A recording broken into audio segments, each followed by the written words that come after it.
هنتكلم النهاردة عن شخصية سيكوباتية بحتة. شخص لما كان بيجرح حد بأداة حادة وبيشوف منظر الدم بيحس بنشوة وسعادة، كأنه بيستمتع برؤية الدماء، وكان بيظهر في عينيه لمعة وبريء، كأنه رؤيته للدماء هي علاجه. الشاب ده يبقى اسمه محمد، عمره 21 سنة، من مصر القديمة، تحديدا منطقة أبو السعود. محمد كان شخص دايما مسبب المشاكل والمتاعب لكل اللي حواليه، كأن وظيفته في الحياة هي تدمير حياة عيلته بالكامل، وده لأنه كان شخص منحرف ومتعاطي للمخدرات، وكمان بيدخل السجن أكتر من مرة بسبب انحرافه وسلوكه السيء جدا.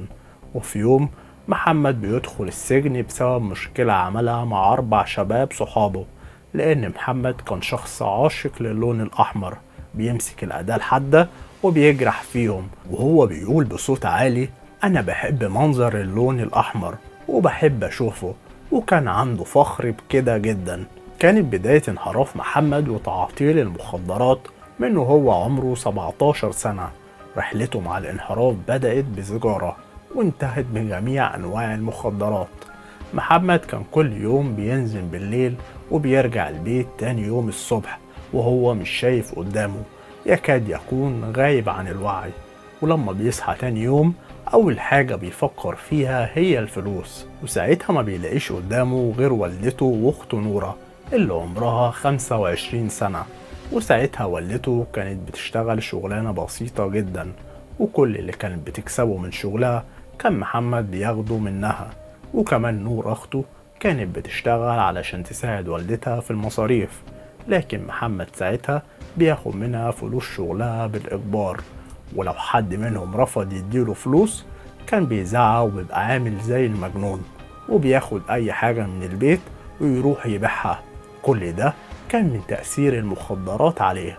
الحكاية بتبدأ سنة 2021 لما الأهالي بتتفاجئ بنورة داخل غرفة نومها، وهي في مشهد من أصعب المشاهد اللي ممكن تشوفها في حياتك. بيلاقوها مقتولة بأبشع الطرق قبل ما تروح للدكتور علشان تولد المولود اللي كانت بتتمناه من الدنيا بنص ساعة. فمين اللي خلص عليها في الوقت ده بالتحديد؟ وكأن الجريمة وراها دوافع شخصية. وساعتها علشان المباحث توصل للجاني كانوا لازم يعرفوا مين اللي دخل البيت عند نورة خلال الساعات الأخيرة، ضحية شقة مصر القديمة وقتلها قبل الولادة بنص ساعة. بطلة حكاية النهاردة اسمها نورة، ربة منزل عمرها 25 سنة، كانت متجوزة من 3 سنين من راجل ميسور الحال وبيحبها جدا. والدليل على حبه ليها انه وافق على الارتباط بيها بالرغم من الجانب السيء اللي كان في حياتها واللي ملهاش يد فيه. ايه هو الجانب السيء ده؟ هوضحه بعد شوية. نورة كانت في بداية جوازها في انتظار انها تسمع خبر سعيد، وكانت كل شهر بتروح عند الدكتور علشان تكشف وتطمن على نفسها. وساعتها الدكتور بيطلب منها شوية تحاليل، ولما بتعملها بتكتشف ان عندها مشاكل في الخلفة وانها مش هتقدر تخلف في الوقت الحالي، وبيكتب لها الدكتور على علاج. وكانت منتظمة في مواعيدها وصابرة ومتحملة على أمل إن ربنا يرزقها بالطفل. لكن في الحقيقة ما كانتش دي المشكلة الوحيدة اللي كانت بتقابل نورة. كان مشكلتها الأكبر في أخوها محمد، وهو ده بقى الجانب السيء اللي كان في حياة نورة. نورة بسبب أخوها محمد فشلت في أكتر من ارتباط رسمي لحد ما بيتقدم لها ابن عمها محمود. محمود ده كان بيحبها جدا وما كانش فارق معاه تصرفات أخوها، وبياخدها من كل ده وبيخطبها، وخلال فترة الخطوبة بيخليها تسيب شغلها. بعد كام شهر بيتجوزوا وبيتنقلوا لشقة في مصر القديمة. كل ده بيحصل وأخوها محمد قاعد لها بالمرصاد وما سابهاش تعيش حياتها، لأن محمد كان عارف إن محمود ابن عمه ميسور الحال. استنى لحد ما اتجوزت وبدأ إنه يطلب منها فلوس، ولأن نورة من أطيب خلق الله بالرغم عمايل محمد فيها، إلا إنها كل ما كان بيطلب منها فلوس كانت بتديله، وكل ما كان بيقلل منها كانت بتسكت وبتستحمل. نورة كانت فاكرة إن الحنان الأخوي والطيبة الزايدة هتصلح من حاله.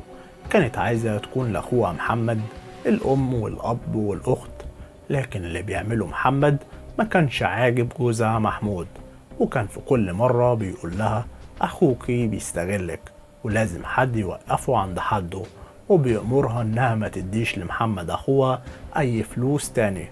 وساعتها نورة نفذت رغبة جوزها، لكن محمد اللي اتعود إن هو يستغل أخته بيفكر ساعتها إنه يعمل معاها مشكلة. بيستناها لحد ما بتيجي رايحة زيارة لأمها علشان تطمن عليها، وهي طالعة على السلم يتخانق معاها خناقة كبيرة جدا، ويرفع عليها أداة حادة ويجرحها في أماكن مختلفة. واتنقلت نورة على المستشفى وهي واخدة 15 طعنة. كانت الطعنات سطحية واتكتب لها عمر جديد، لكن اتعمل لمحمد قضية شروع في قتل. ولما نورة اتعافت وخرجت من المستشفى بتروح على اسم الشرطة وبتتنازل عن القضية، وبتخرج أخوها محمد من السجن خوفا منها على بهدلة والدتها وراه في الإقسام. وبعد فترة راح محمد يصالحها، ولأن نورة قلبها طيب اتصالحت معاه. الكلام ده كله بتحكيه والدة نورة لضابط المباحث، وعلشان كده بتتهم ابنها محمد إن هو اللي خلص على أخته نورة قبل ما تروح تولد بنص ساعة. ساعتها بيطلع أمر بالقبض على محمد، ولما رجال الشرطة بتوصل بتلاقيه قاعد مستنيهم ومجهز طقم أبيض وطقم أزرق، ومجهز السجاير وأي حاجة هيحتاجها وهو في السجن. بس هو تقريبا كده نسي إن الإعدام بيتلبس له طقم أحمر. وبكل هدوء بيتنقل محمد مع فريق المباحث، وهو بيأكد إن هو اللي خلص على أخته، وإنه كان قاصد يذبحها ويطعنها في بطنها عدة طعنات، لأنه كان عارف إنها كانت بتشتهي الخلفة. لكن محمد بيكون عنده دوافع وأسباب غريبة جدا. محمد بيقول أثناء اعترافاته لرجال المباحث إنه قبل الحادثة فضل لمدة 3 أيام كل يوم بيروح علشان يسن السكينة اللي هينفذ بيها جريمته، وكان عامل كل الترتيبات لإنهاء حياة أخته نورة. وبدأ محمد كلامه بإن نورة قبل 9 شهور، يعني أول ما عرفت خبر حملها، كانت مبسوطة جدا لأنها اتحرمت من الخلفة لمدة 3 سنين، ولأن نورة كانت في انتظار طفلها الأول منعت عن أخوها محمد الفلوس، لأنها قالت إن ابنها الجاي هو الأولى بكل قرش. وده لأن محمد أخوها بسبب التعاطي كان كل يوم بيطلب منها فلوس. محمد من أثر التعاطي كان كل يوم غايب عن الوعي، وأصبح يشتهي منظر اللون الأحمر. ويزيد على كده كمان إنه كان حاسس بالغيرة الشديدة من المولود القادم، لأنه كان شايف إن أخته سعيدة بحملها فيه جدا، وكده الطفل ده هياخد من نورة كل اهتمامها وفلوسها. وبيستنى محمد يوم الولادة. نورة كانت بتستعد وهي فرحانة. في اليوم ده خالة نورة خدت بنتها وراحت علشان يساعدوها ويكونوا جنبها وقت الولادة، وكمان والدة نورة كانت معاهم، وكانوا قاعدين مع نورة في شقتها. وشوية ووالدة نورة وخالتها نزلوا من الشقة علشان يجيبوا شوية طلبات، واللي كان مع نورة ساعتها هي بنت خالتها.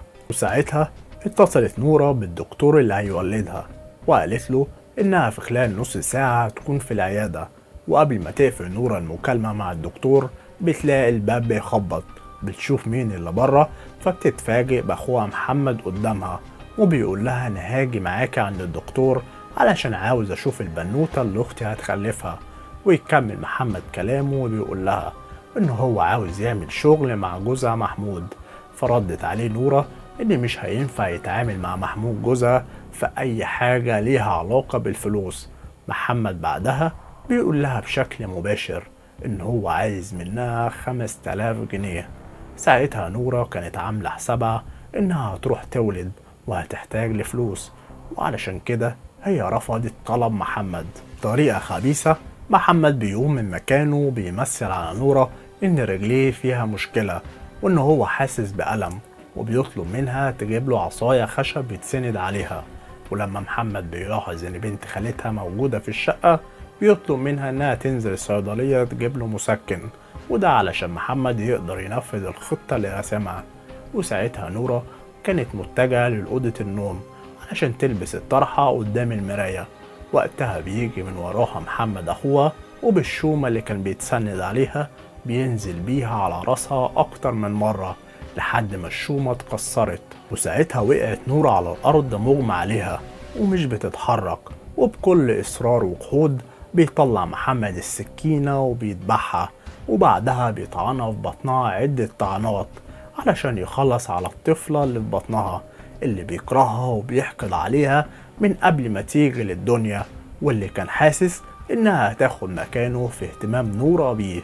منطقة البطن بالتحديد خدت حوالي 6 طعنات، وبكده محمد يبقى خلص على نورة واللي في بطنها قبل ما تولد بنص ساعة. الشيء الصادم فعلا هو إن محمد بيقول في اعترافاته إنه ولا ندم ساعتها ولا عيط ولا اتهزت فيه شعرة، ده بالعكس، المنظر ده كان هو المحبب بالنسبة له. وبعدها محمد بيخرج من الشقة وبيسيب وراه باب الشقة مفتوح. طب ازاي بيتم اكتشاف جثة نورة؟ لما بنت خالتها اللي كانت في الصيدلية بترجع بتلاقيها في المنظر المرعب ده. البنت بتصرخ، وساعتها الجيران اتلمت وتم استدعاء رجال الأمن. ما قدروش ياخدوا من البنت أي استجواب لأنها كانت في حالة انهيار عصبي.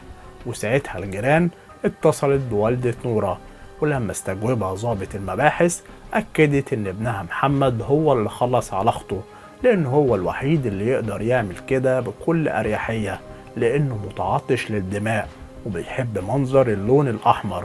وكانت بتطالب بإعدام ابنها في ميدان عام علشان يكون عبرة لغيره.